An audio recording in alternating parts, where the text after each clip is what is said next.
Assalamualaikum warahmatullahi wabarakatuh. Nama saya Siti Maisara binti Saiful Nizam, nombor matrik 22111262. Nama saya Nur Fatah binti Ismail, nombor matrik 22111265. Nama saya Gufroni Huwaina binti Jahari, nama matrik 22111276. Nama saya Nur Zalian Nusha binti Zakaria.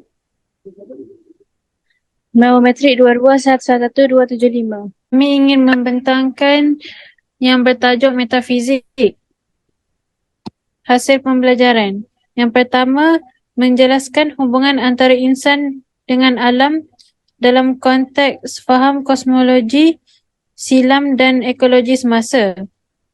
Menjelaskan kepercayaan dan hubungan antara insan dengan Tuhan berdasarkan dalam konteks teologi, kepercayaan, akidah, kerohanian. Yang ketiga, menghuraikan pembentukan dan perkembangan sistem-sistem metafizik seperti theism, monotheism, atheism, agnosticism, polytheism, monism, pluralism, atomism, mekanism, equationalism, realism, idealism dan nominalism. Yang keempat, menganalisis pembentukan metafizik yang lebih meluas kegunaannya dalam perkembangan sains, teknologi dan inovasi nasional. Pendahuluan. Yang pertama, bab ini menjelaskan hubungan horizontal antara insan sebagai manusia dan alam sekeliling yang kita semua diami. Yang kedua, hubungan vertikal antara insan dan pencipta juga akan diperincikan. Yang ketiga, perbincangan tentang sistem-sistem metafizik yang wujud dalam kalangan manusia akan dirungkai. Yang keempat, pembentukan metafizik akan dikaitkan dengan perkembangan ilmu pengetahuan. Hubungan insan dengan alam. Sebagai makhluk yang paling sempurna dibandingkan dengan makhluk-makhluk lain di dunia ini, manusia mempunyai tanggungjawab yang besar untuk memastikan kehidupan dan alam berkesinambungan antara satu sama lain. Penempatan Adam dan Hawa sebagai manusia pertama di bumi menjadikan alam dunia begitu dekat dan serasi dengan manusia. Bumi ini dilengkapkan dengan segala prasarana dan sumber kehidupan yang banyak untuk manusia hidup dengan penuh makna dan bahagia. Kosmologi. Perkataan kosmos bermaksud alam dan logi berarti ilmu. Secara umumnya, kosmologi adalah cabang ilmu astronomi yang berkait dengan kewujudan dan perubahan alam semesta dari awal kejadiannya hingga sekarang dan seterusnya. Manusia mampu memahami asal kejadian alam ini sama ada dari sudut metafizik atau empirikal. Apa yang lebih penting adalah kesedaran kita sebagai manusia yang mampu berfikir akan kewujudan diri dan alam sekeliling yang kita diami. Hubungan insan dengan Tuhan. Fokus utama kehidupan ini ialah manusia dan segala yang berkaitan dengannya. Sepanjang sejarah peradaban manusia, mereka lah yang mewarnai dan mencorakkan situasi alam, menentukan ketertiban serta keteraturan alam sama ada dikekalkan keharmoniannya atau dimanipulasikan mengikut kehendak dan kerakusan jiwa manusia. Jika baik hubungannya dengan Tuhan, maka baiklah tindakannya kepada alam. Jika buruk hubungannya dengan Tuhan, maka begitulah tindakannya terhadap alam dan sesama mereka.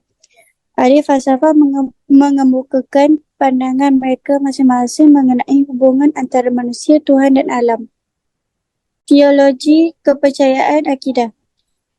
Proses pertimbangan dan penilaian akal manusia yang berkaitan dengan ketuhanan, keagamaan dan kerohanian mempunyai kepercayaan sendiri berdasarkan kedudukan geografi dan latar belakang kebudayaan masing-masing.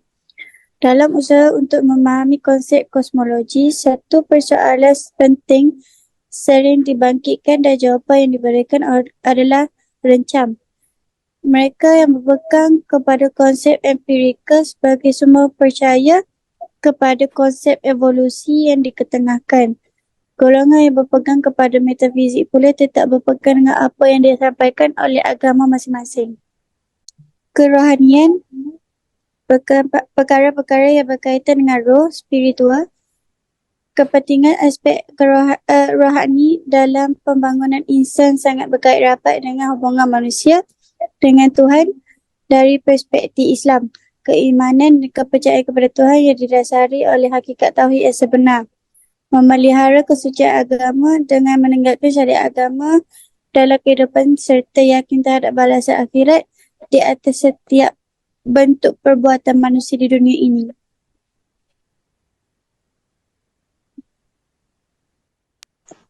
Aliran pemikiran, kepercayaan metafizik.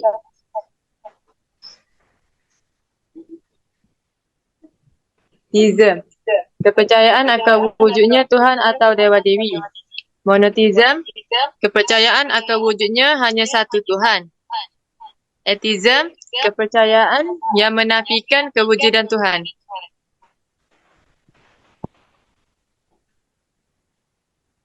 Metafizik untuk kemajuan ilmu.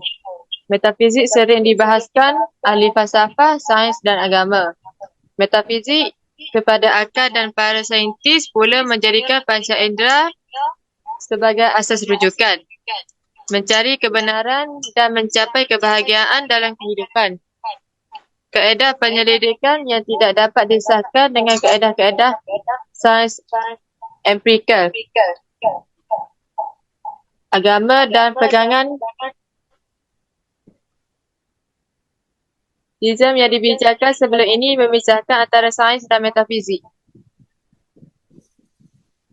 Kesimpulan, pendedahan kepada konsep manusia dan memahami hubungan insan dengan alam. Kefahaman tentang kewujudan pelbagai sistem metafizik yang dianuti dan diikuti oleh manusia. Sekian, terima kasih.